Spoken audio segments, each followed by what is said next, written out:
Зараз Харків перетворився більше в місто, яким він був на момент свого створення, що це була фортеця. І він знову стає фортецею.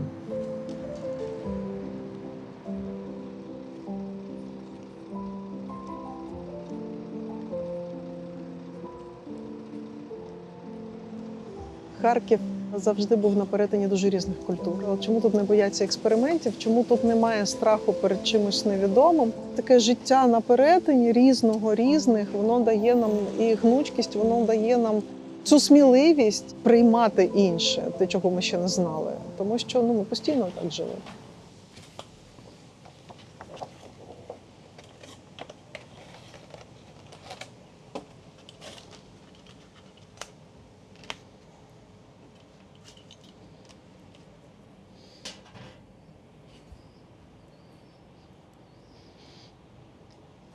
Мене звати Валя, мій псевдонім Сонце, який мені вже як друге ім'я, і я займаюся мистецтвом.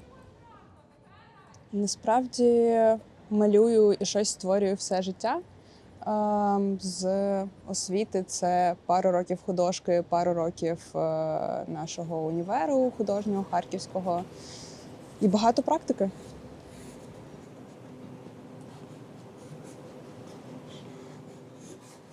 Що ти зараз малюєш? Я малюю один з моторів. Не знаю, коротше, в мене є один був, один є уламок від ракети, з якими я працювала.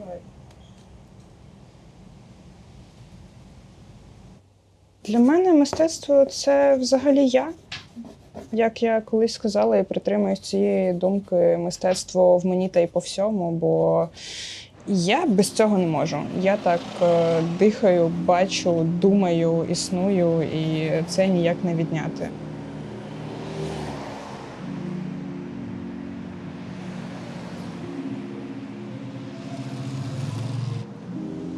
Харків в цілому складається з мистецтва. Можливо, я просто бачу його усюди, але насправді, якщо пройтись по вулиці, десь будуть наліпки, десь будуть графіті, десь буде заклад, в якому буде такий офігезний логотип, що це вже мистецтво. Тобто все це складається з дуже гарних картинок, з дуже важливих і гарних деталей. Тому він цим наповнений. Коли це забирати, то для мене він стає пустим.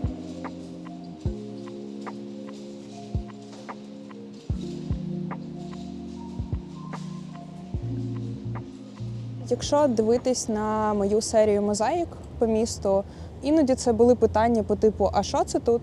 Але це теж важливо, бо люди цікавляться, що відбувається в їх місті, навіть якщо не розуміють, але цікавляться. Але після пояснень зазвичай всі такі: це важливо, це має якусь історію. Або просто позитивні відгуки, бо люди підходять, дякують, вони бачать в цьому надію, сподівання на те, що ми можемо якось рухатись далі, щось відновлювати.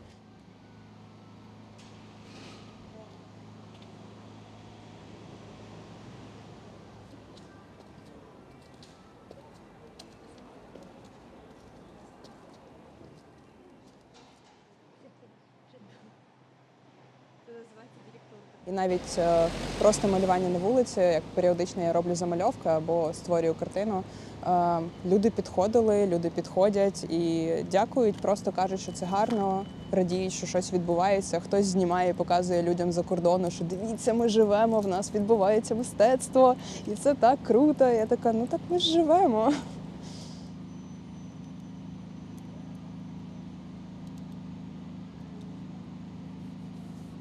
Якщо з міста зникають вся творчість, зникають вся етнічність, зникають люди, зникає якийсь прогрес і створення, то не буде що захищати.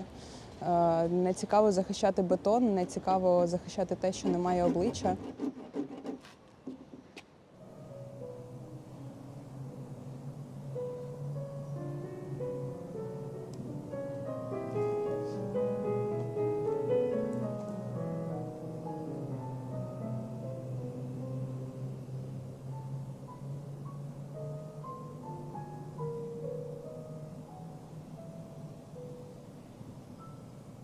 Спочатку, як формується наше уявлення про війну? Ми не переживали цих подій безпосередньо до 14-го року. Да? І після 14-го не всі мали безпосередній досвід війни. І тому наше уявлення про війну формувалося з мистецтва. Коли сталася Революція Гідності, тоді я зрозумів, що я українець. Невдовзі почалася війна на Донеччині та Луганщині, бо це ж, по-моєму, ще Майдан навіть не встиг закінчитись, коли анексували Крим. Власне, це був такий великий сигнал, що Росія ніфіга не друзі. Коли почалося повномасштабне вторгнення, в яке я до останнього не вірив, там до перших прильотів 24 лютого, коли ми з дівчиною прокинулись, у нас над будинком пролетіла ракета в сторону аеропорта. І плюс 24 лютого – це день народження моєї дівчини. Ми за день до того ще сміялись, що це буде крінж, якщо на Владкіну днюху Росія нападе. Я собі після перших бомбардувань я собі думала, зараз виходжу з дому, а тут на півхаркова немає, в руїнах стоїть. Виходжу, ні, воно якось не так працює. Коли почалось вторгнення, він затих. Я теж поїхала на якийсь час з міста, потім повернулась, періодично їздила і повернулась вже до кінця. Було дуже тихо, було моторошно тихо, бо Харків – це завжди студентство, це купа людей, це завжди створення, це купа проєктів, закладів, і все несеться. І коли ти приходиш кудись в центр і стоїш на вулиці один, бо просто немає людей в місті і нічого не відбувається, це було страшно. Страшно було, що місто не буде жити знову, що воно зупиниться на цій точці. І у мене був просто план такий, щоб убезпечити своїх рідних, а далі бути корисним якимось чином. Повернувся в Харків і доєднався до волонтерського штабу «Культурний шок» до моїх друзів. І ми почали допомагати. Можна переналаштуватись, використовуючи і ті старі формати, які там ми, і ті старі якісь вміння, які ми мали, набуваючи нових, але можна переналаштуватись і жити. Не виживати, а жити. Але наразі ми трошки звикли, що є жахливим, але чесним. І я займався театром під час повномасштабного вторгнення. Театр «Нафта» для мене є важливим театром. Це театр, в якому я хотів працювати, у витоків якого я стояв. Я грав у першій виставі цього театру, і потім я грав майже в кожній виставі. Був таким кісточкою цього кістяка. Якщо я поїду, то почну звикати до кращих умов життя, і в мене відпаде необхідність боротися. Я стану спокійним, м'яким та безтурботним, і, можливо, не захочу більше бути Аполлоном. Бути вдома – це бачити знайомі обличчя, бути серед своїх, формувати простір і відчувати, що моя присутність тут є важливою. Українська культура була наприкінці 80-х, на початку 90-х маргінальним явищем, тобто фактично голос сильно не звучав, і нам було важливо створювати умови для того, щоб цей голос набирав сили. Харків – це місто, яке себе віднаходить, тому що взяти Харків, наприклад, там зразку, 12-10 року, і взяти Харків зараз – це абсолютно два різних Харкова в плані сприйняття себе як українців. І віднайти українця в собі, будучи в Харкові, який русифікували дуже довго, і дуже багато на це було вкладено грошей, сил, часу росіянами для того, щоб гібридно захопити це місто. А це місто таке, ні, я українське місто. Що дещо все одно залишали. Там трошки обрізаний Шевченка, переінтерпретована Леся Українка і так далі. Але тим не менш не могли взагалі відмінити нашу культуру. Що українська культура, вона потребує того, щоб нею займались, щоб про неї розповідали, щоб її далі розбудовували, розширювали. Тому що це показує нас як людей. І так само російська культура, вона несе російські наративи в світ. найбільше наш біль був в тому, що нам не давали практикувати власну культуру, рефлексувати власну культуру, ну і створювати щось нове на основі власної культури. І це те, що ми відчули цей смак практикування власної культури, я думаю, що це важко зупинити взагалі. Тобто це жодні бомби не можуть зупинити. Російська культура – це теж зброя. Ну, типу, прочитавши там якогось Достоєвського чи чергового там Толстого, там «Війну і мир», якісь там супер-вау, неймовірно геніальні, як здається чомусь багатьом. У людей виникає бажання розібратися. Ой, подивіться, це ж росіяни, які вони люди, як вони страждають, яка у них загадкова душа. Ну, там немає нічого загадкового. Для того, щоб побачити росіян, ну, типу, достатньо просто приїхати в Харківську область на Липцівський напрямок і побачити справжню загадкову душу росіян.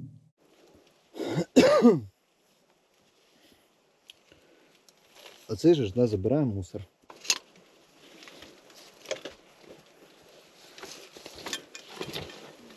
Цей мужчина тільки мій. Обережно дівчата. Найкраси. Бачив її? А? Бачив? Ні. Вон там. Блять. Шукає нас.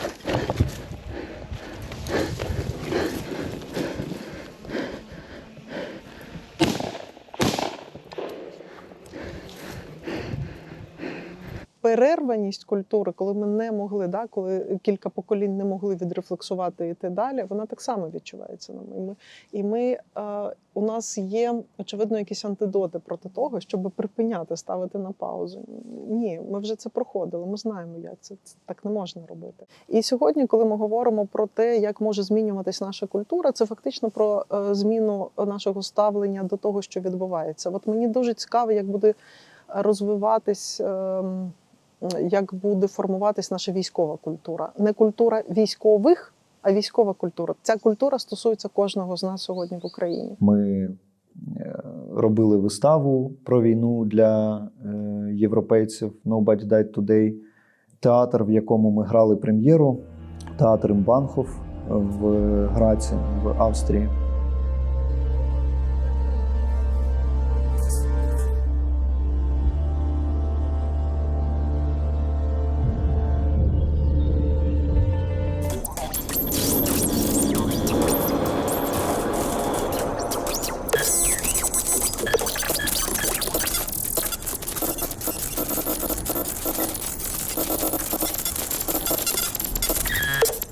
They want to kill me, Vlada, my mother, my stepfather Misha, my aunt Ira, my uncle Vova, my brother Danya, my cousin Anya, my cat Mayak, my dog Luna, my hamster Sonia.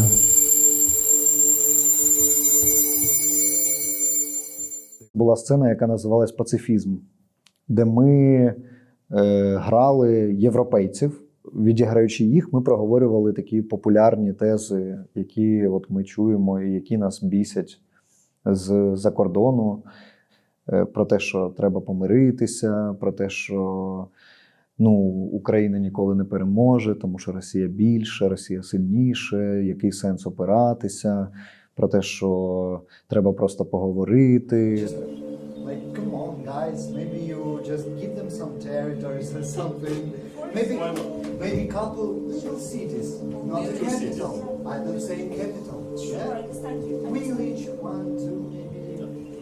І на цю сцену реагували дуже по-різному. Люди іноді виходили з зали, бо вони впізнавали себе в цьому. І вони бачили, що ми трошечки якби їх тролимо і знущаємось в цій сцені над ними. Хоча одразу після цієї сцени йде серйозний монолог, в якому пояснюється прямим текстом, чому ми не можемо дозволити собі бути пацифістами. Тому що російській ракеті пофіг, ти пацифіст чи не пацифіст. Вона вбиває всіх. І я вперше не переживав перед виходом на сцену, Тому що зазвичай актори ловлять такий мандраж перед виходом на сцену. А тут його не було, тому що я розумів, що для мене вистава не є головним. Що для мене є головним не те, як ми зіграємо виставу, а те, яке у нас буде обговорення з європейцями після вистави, бо якраз така культурна дипломатія, щоб показати взагалі, хто ми, чому ми взагалі б'ємося, чому ми такі вперті. Нам ставили питання, як ви думаєте, після закінчення війни, як скоро ви зможете помиритись з росіянами? Я ніколи не хочу з ними миритись, особисто я. Вони вкрали дуже багато часу. Вони вбили певну кількість моїх знайомих і друзів. Вони нищать моє місто і руйнують, і вбивають в ньому людей, дітей.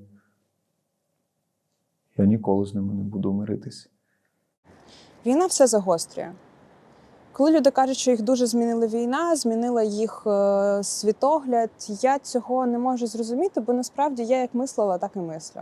Мої цілі і бажання насправді залишились ті самі. Мені хочеться рухатись вперед, рухати свою країну, створювати важливе і говорити про те, що мені важливо. Але насправді так само, як можна прокачувати свою чутливість, так само можна прокачувати і свою нечутливість. Я зараз бачу досить багато смерті, постійно.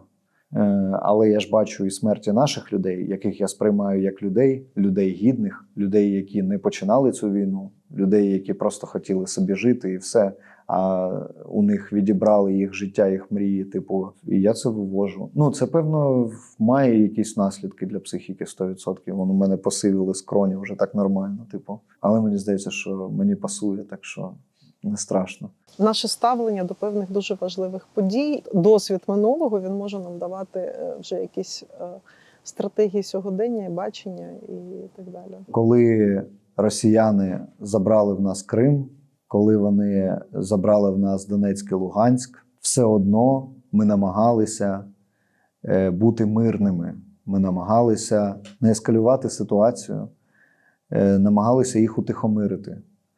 І 22-й рік показав нам, що так не працює. І тоді ми почали дуже голосно кричати і намагатися попередити вас про це. Але багато людей досі не розуміють, що неможливо вгамувати терористів.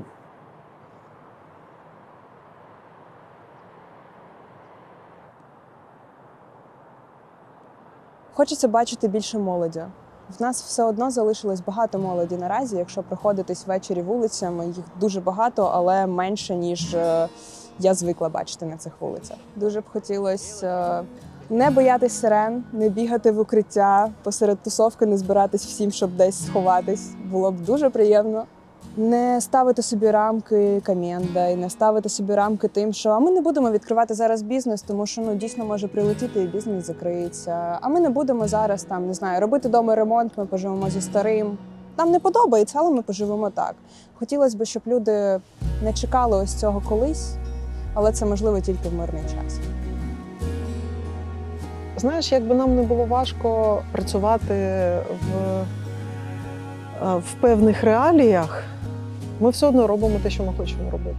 І я мрію, звісно, щоб не падали бомби, щоб не гинули люди, щоб Росія не могла шкодити нам в будь-який спосіб. Я думаю, що ми вже маємо це майбутнє, яке Хвильовий окреслив щасливе місто вільних людей. Ми, в принципі, ми і живемо так, як ми хочемо жити. Єдине, що ми ще змушені захищати цей наш спосіб життя сьогодні дуже високою ціною.